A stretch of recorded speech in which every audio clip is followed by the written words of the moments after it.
Hey guys, welcome to Xbox On. So here on the Xbox On team, I am without a doubt the biggest wimp of the group. So naturally, when it came to making a video about games that will stop you sleeping, who was given the job? No surprises here, it was wimpy old Lydia. Fear not though, as I battled through the terror to bring you 7 games that will stop you sleeping. Now, if you don't mind me, I think I deserve a rest after all this. I'm knackered.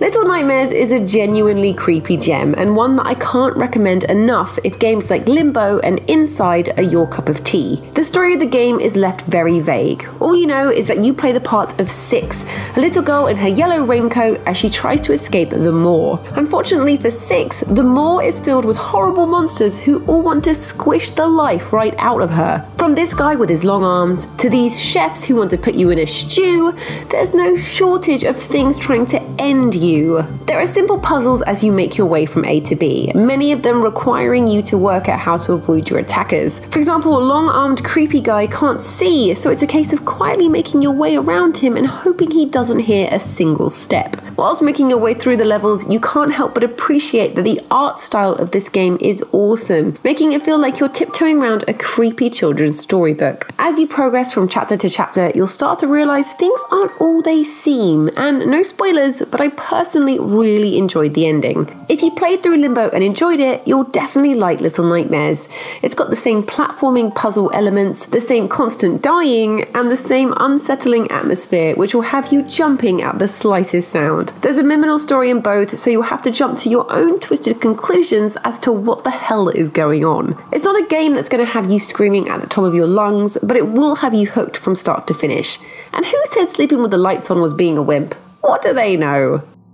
If deep water and claustrophobia makes you feel uncomfortable, then Narcosis definitely has the power to get under your skin. In Narcosis, the horror is much more psychological, placing you in a horribly uncomfortable situation. It puts you in the dive suit of Kip Mattus, the lone survivor of the Oceanova disaster, where 20 people died whilst working on a deep-sea methane hydrate drilling rig. An earthquake hit 50 miles from where you're working, and aftershocks destroyed the base. You've got to keep your dive suit topped up with oxygen and try and find any remaining survivors before you have any hope of making onto the surface in one piece. There's plenty of jump scares to keep you on your toes, but the real horror of this game is the claustrophobia. The dive suit is constantly reminding you of your depleting oxygen reserves, and the narrow rocky seabeds don't leave much space for maneuver in your bulky suit. Finding your fallen friends and taking their oxygen to stay alive feels cruel, but is necessary for your survival, so expect a heavy guilt trip along the way. There's puzzles to solve, a constant threat of suffocation, and the looming darkness of the seabed, which can be more suffocating than the lack of oxygen itself. Worth checking out for sure.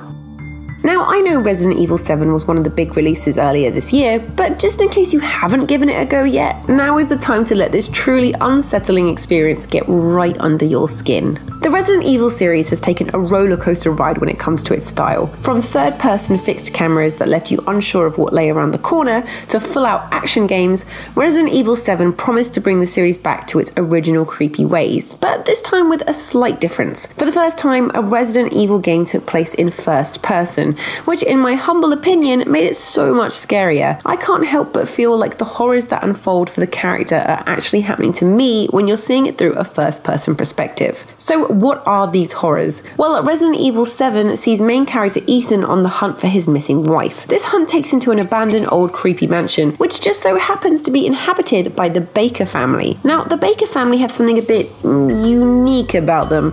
Maybe the fact that they're absolutely terrifying and eat human remains, and they're basically immortal, plus they're hell-bent on making sure you die a horrible death. Yeah, I told you they were a little bit different. Resident Evil is a truly nerve-wracking experience, as each section of the house involves being hunted and tormented by a member of the Baker family. There's jump scares as far as the eye can see, and an atmosphere that makes it one of the scariest games I've ever played. If you're still yet to check it out, and you're a fan of horror games, then what are you waiting for?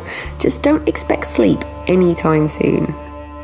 Too Dark is a unique stealth horror game in which you play as Smith, a man with a tortured past and a rat-infested living room. His wife was murdered and his kids were kidnapped many years ago, which explains the tortured past.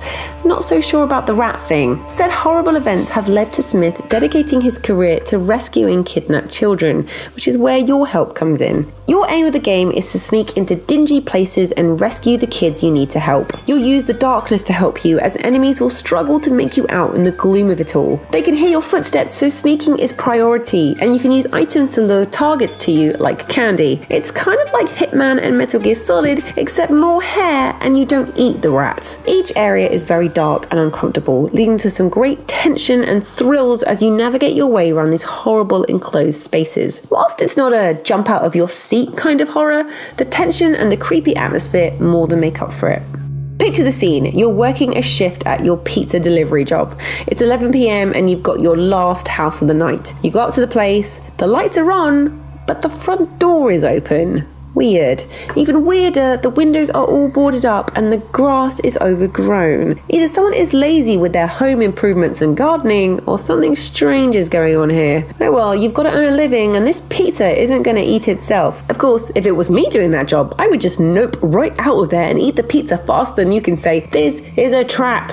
But maybe that's just me. What follows is very creepy and super heavy on the jump scares. It's basically an empty house, bar the fact there's loads of creepy dolls and toys everywhere. Why are toys so creepy? I don't get it. They bring us so much joy when we're younger and instantly transform into nightmare fuel the second you're an adult. Well, these creepy nightmare fuel wants to kill you, so that's probably not helping their reputation. Emily Wants to Play is very similar to Five Nights at Freddy's, in the sense time is ticking down on the evening, there's pizza involved, and animated dolls are on a mission to end your life. The game isn't particularly long, but it will take a while to get to grips and not succumb to its bloodthirsty Barbie dolls. It's full of jump scares. Walking into the wrong room at the wrong time, moving when you're meant to stay still, or legging it when you should stay a statue could trigger your demise, resulting in a screaming doll in your face. I'm not ashamed to admit I screamed out loud and shut down my Xbox at 2 p.m. in the afternoon with bright sunshine streaming in. Nope, nope, nope. 1,000 times nope. One of the scariest mechanics that horror games often use is restricting the player's ability to see. Whether the lights go out, or it's late at night in the woods with limited access to street lights, horror games just love putting us in a situation where we can't see anything. Well, Perception takes that concept and dials it up to 11. Perception puts you in the shoes of Cassie, a blind woman who navigates her surroundings by use of sound.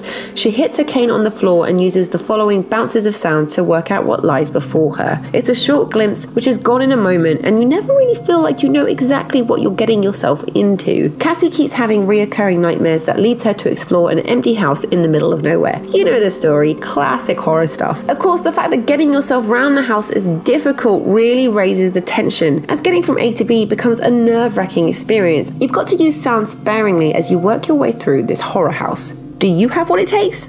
Only one way to find out.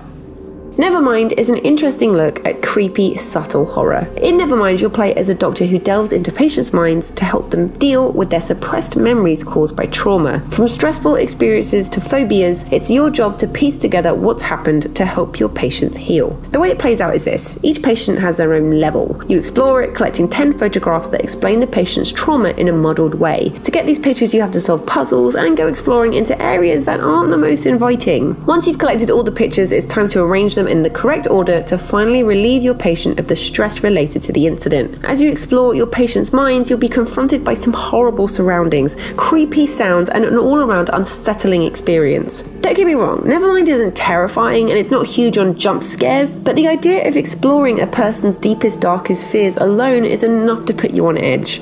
Hell, the tutorial alone is super creepy. The pictures you collect paint a picture of neglect, fire, and eating children for dinner. Getting lost in a maze whilst footprints crept behind me was not my idea of a good time. And this was all just to teach me the mechanics of the game. As you delve deeper into the game, you're introduced to even more horrifying stories, as Nevermind gives you an unsettling insight into the human brain.